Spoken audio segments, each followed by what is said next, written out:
alaykum, saxovatpesha aziz insonlar. Sizlar bilan men Blogerlar ittifoqi administratori Nargiza Sadiqova.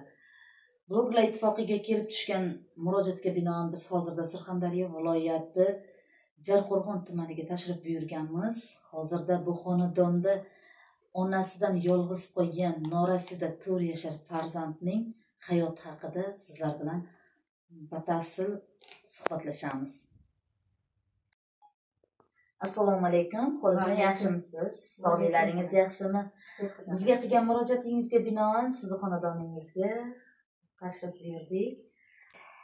Blogerlar ittifoqi haqiqatan murojaat qilgan edim. Mana shu bolamning bolasining jonini saqlab qolish uchun shu bolamni 15 kun qo'lida qoldik. Onasi vafot etgan edi. Xolajon, 15 kunlik chaqaloqni boqishda qiynalmadingizmi? So'rama.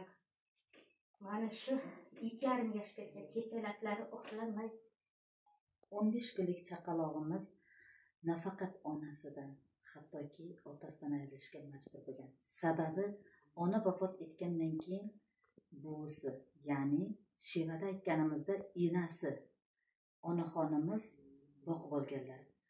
15 kunlik chaqaloqni boqib olib, bolamni bolasini katta qilib rohatini ko'raman degan onaxon shu kungacha bolasi bilan ovora. Sababi juda og'ir xastalikka yo'liqqan, ilik ko'chirib o'tish sababli Hindiston, Turkiya davlatlarini vrachlari bilan konsultatsiyadan, ya'ni suhbatdan ko'rik, mana shu tashxislari bilan, ko'riklari bilan o'tganda bunga donor hatto topilmagan. Hozirda endi donor topilib, operatsiyasini qildirish uchun 40,000 AQSh dollari Turkiya davlatidan so'ralib turganligi sababli siz yaxshilarga yuzlanyapti. Norasida go'dak uchun qo'ldan kelgancha qo'llab-quvvatlab, toma-toma ko'l bo'lur, yordam berasizlar degan umiddamiz. Shu nevarasini rohatini ko'rib yursin shu onaxonimiz.